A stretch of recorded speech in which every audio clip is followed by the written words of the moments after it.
94.1 The Beat, your boy Kali Kold holding it down. Kali Kold. DJ Mike Fresh, Hit Squad DJs. Yeah, fresh. Man, I'm excited, man. We got the legendary Fiend in the building. Hey, what's good? Hey, happy to be here, baby. Happy to be here in the 912. You heard me? First of all, shout out 94.1.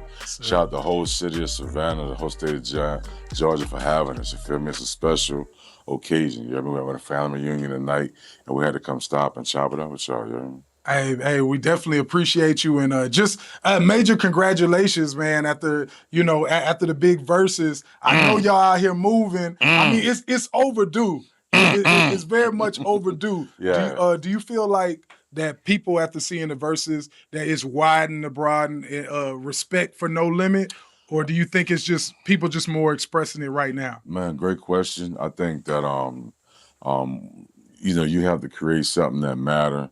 And I think the people will be able to tap into it. You have to kind of like, just put it in their face a little bit. Mm-hmm. And, by the grace of God that, we mean so much to so many.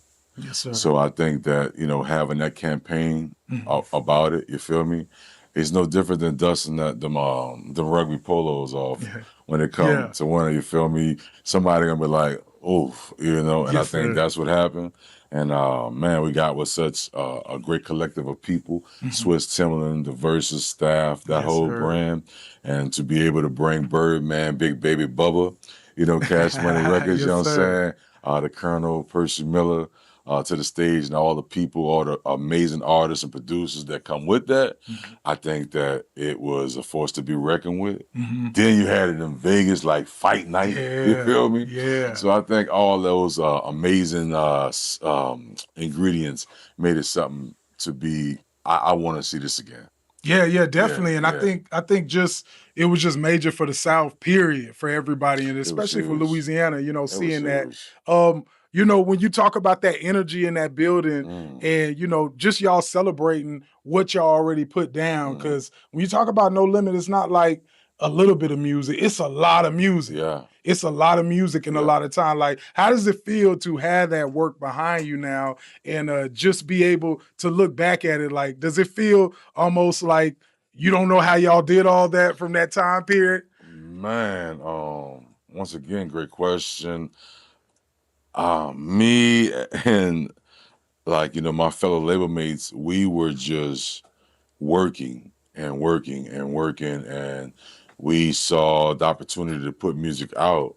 And where we're from as kids, you dream about I'll possibly be able to put a song out and the world know it. Right. You start thinking like, I put something out, and when they sing it back to me, that process is like you made it. Right.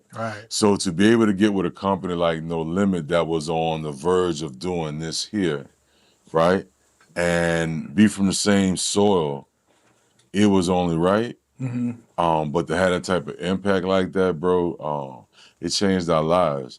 You know what I'm saying? I think it's bro. Then it was CDs, cassettes, right?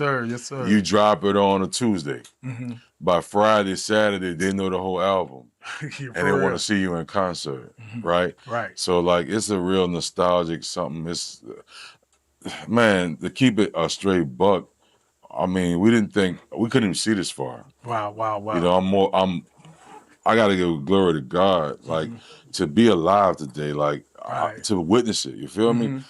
I'm baffled. I'm not surprised, like my spirit wasn't moving like that, but I'm just honored, you know what I mean, to exist in this time and to know will mean something to somebody. Man, that even what you're saying, just being blessed to be in this moment, like, you done work with a lot of greats, Man, and you're a great yourself. Thank you, bro. And one thing about it, I always like look at you as like an interesting figure, because even though I know you for so much of the like No Limit work, like I know you as International Jones too, and a lot of that work you putting down, you know what I'm saying, with Currency, like, come on, I almost want to say y'all kind of put down the model for what everybody's doing right now. It's like you understood it earlier than folks. Like with music, you seeing it go through those eras from CDs to streaming. Like, what put you ahead of the game? That's like, say, hey, I'm gonna put this music out. I'm gonna do videos. I'm gonna use YouTube this way. What had you in that mode early? Man, you know what, man? Like, you can inspire some people, and the people you inspire may want to teach you some things.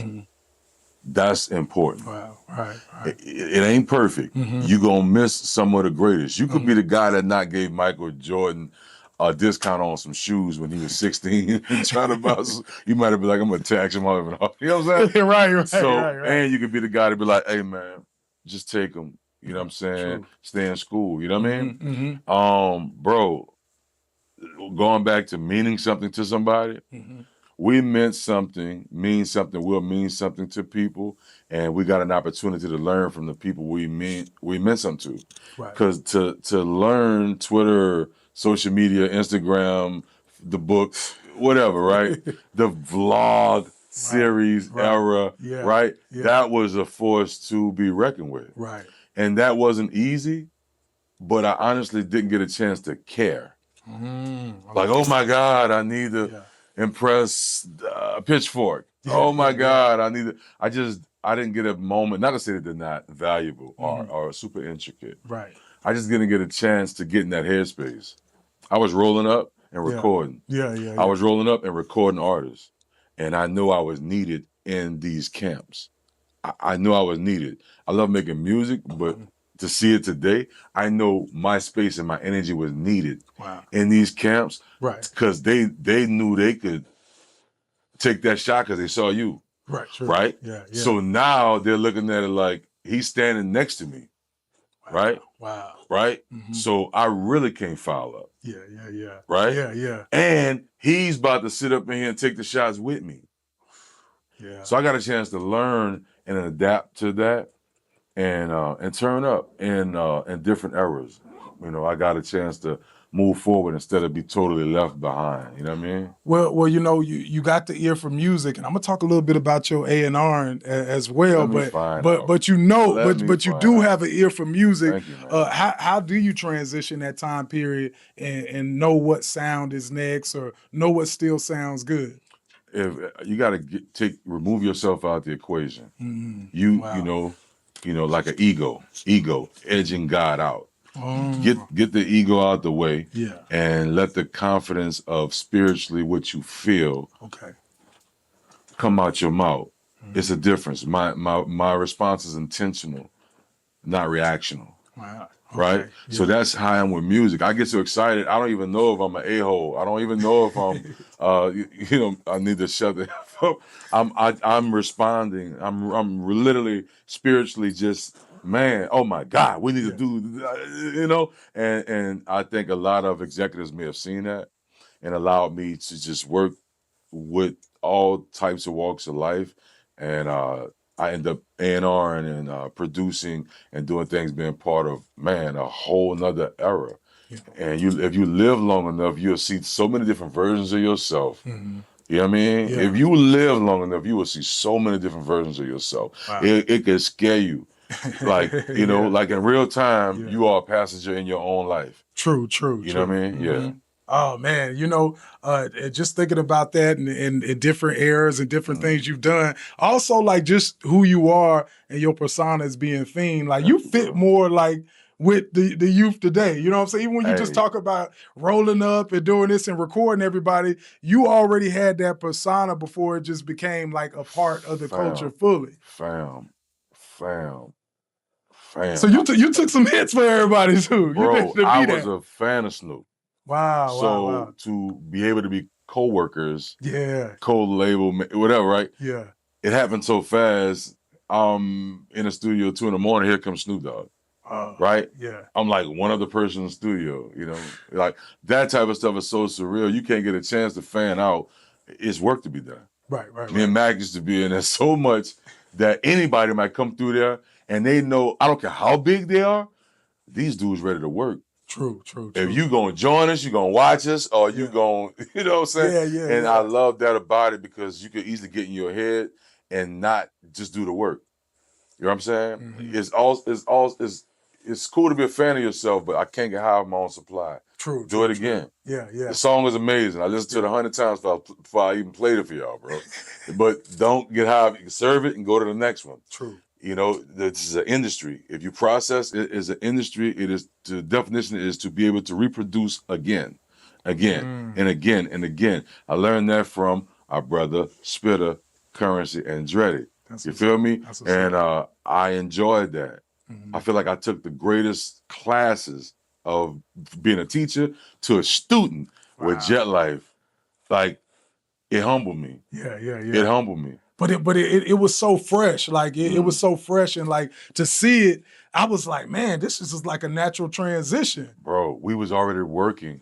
Wow. I can't remember back, bro, when he was he'd be in the studio and I just walk in and we got the same manager, you know what I'm saying? So that's another thing.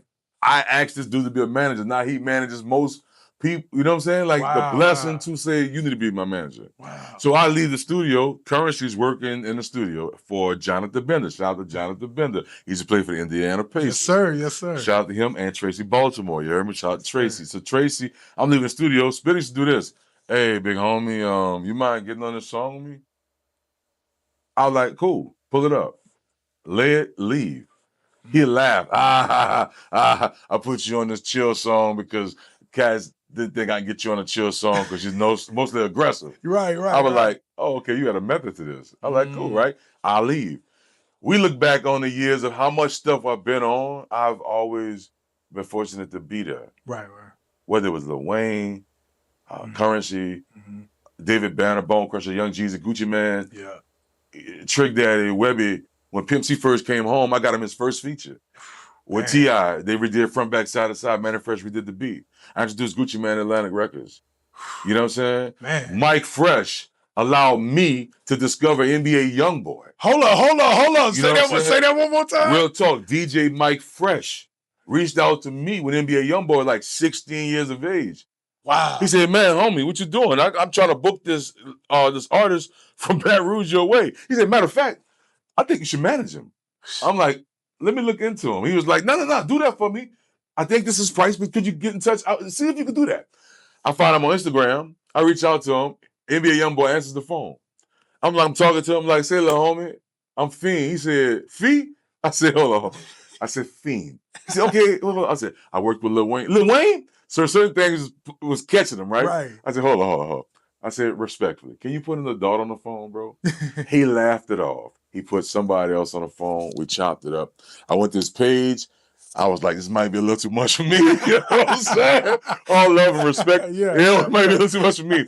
So I reached out to some other people I knew he had that type of level of respect he was aware of, and that could do something with him. Right? Man. Now, I'm saying that to say, we all may play a part if it ain't but a blink of an eye. Yeah. But we could have overlooked it. Mike Fresh could have said, I ain't got to have this conversation with you. Right. He didn't. He could have kept it to himself. Right. He could have said, I'm going to be a manager. Mike Fresh the manager. Right, you know what I'm saying? Right. Like, so all these people play these intricate roles, one way, shape, or fashion. And the biggest part, bro, is if we could get out your way, you can grow, but you got to get that fear out the way to see what's on the other side. And I'm still growing in that space. Like, you know what I'm saying? Like, real talk. Man, I'm gonna ask you one more question because that just has me thinking. You know, I even thinking about Youngboy doing arenas and all this stuff, Bro, and you talking about you doing the jet light stuff, and just being in the studio. Just like I was talking to my wife, and before I came here, she was like, she said we damn near thought Fiend was Mia X's son because he was so much locked in with the music. Crazy. That's what my wife said. Wow. You know, because you were always a part of and willing to give. Like, what makes you willing to share your talent like that and just not, because there's some artists who like, nah, this song for me, I'm doing this, I'm keeping this. But what makes you just like give freely and share the talent? Man, that's another one. I started off as wanting to contribute. And I think it prepared me to be able to be an A&R and a writer ever at Atlantic Records. It's a great way to walk in for anybody that's an artist out there or doing business. It's a great way to walk into business because just being an artist isn't enough to secure your overall portfolio. That's right. So if you walk in as a writer, you're not saying to a business, I'm only one entity. You walk in saying, I could be a plethora of things, but I'll start as a writer, first, and if it's an artist production or whatever the case may be. But I'm gonna say it started like Big Boy Records locally. I went to working for Hoes with Attitude, Eazy-E group, right? Yes, sir. I did some writing for the lead rapper for that. When she came down to New Orleans, I helped on a few songs with some local acts, Partners in Crime, Ghetto Twins. Yes, and I saw the records was big yeah. at home when I was just a young guy trying to come up. I was like, damn. Wow. I did I see death around the corner. He's a goner. For Ghetto Twins. I'm like, sir. I can write for girls. Like, this is right. ill, right? Ghetto Twins is hard, too. Bro, Yeah, definitely. I'm watching it, and believe it or not, some people I can't say, but I was doing a lot of writing. And it's like to see a recipe work. Oh, it tastes good, right? I might can't say, oh, I made that dish. Yeah. But I seen it work. And I think that might have gave me an inkling of that's what I want to do. I can't hear a great beat and not put something to it. Oh, wow. Whether it's for me or for somebody else. Yeah. So let's say that's the premise of that. Oh man, I feel like you're a wealth of knowledge. I feel like it need to be a Fiend seminar, like on teaching, teaching people about music. Yeah, I'm still learning. The music is constantly evolving, but man, if you could not run away from spiritually who you are, and your truest self, right, you're gonna get the highest vibration that has to be identified because ain't but one you in the world. Oh man, so it stands out so much, right. And it's like people. If it's different, there are obviously gotta dislike it because they can't identify it. Right. Until they end up getting familiar with it to when they can like it.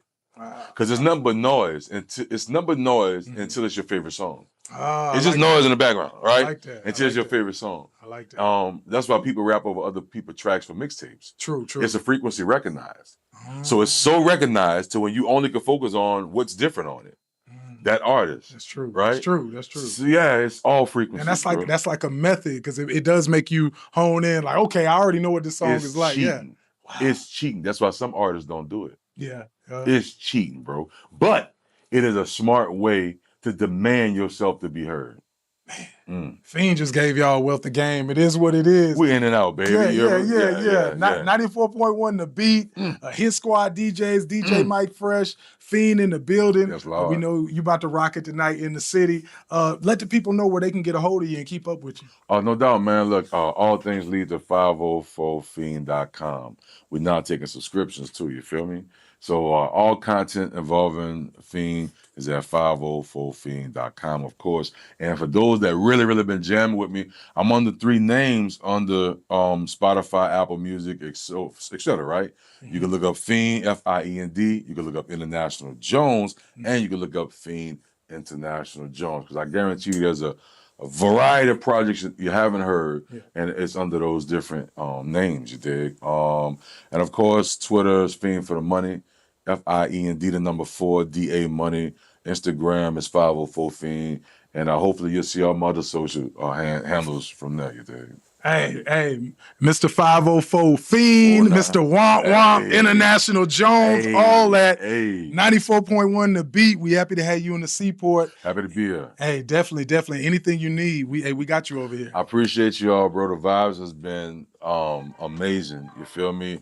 I look forward to visiting more. I'm so happy to reunite with Mike Fresh, just this whole staff, everybody out here in Savannah, Georgia. 912, bro. I appreciate y'all.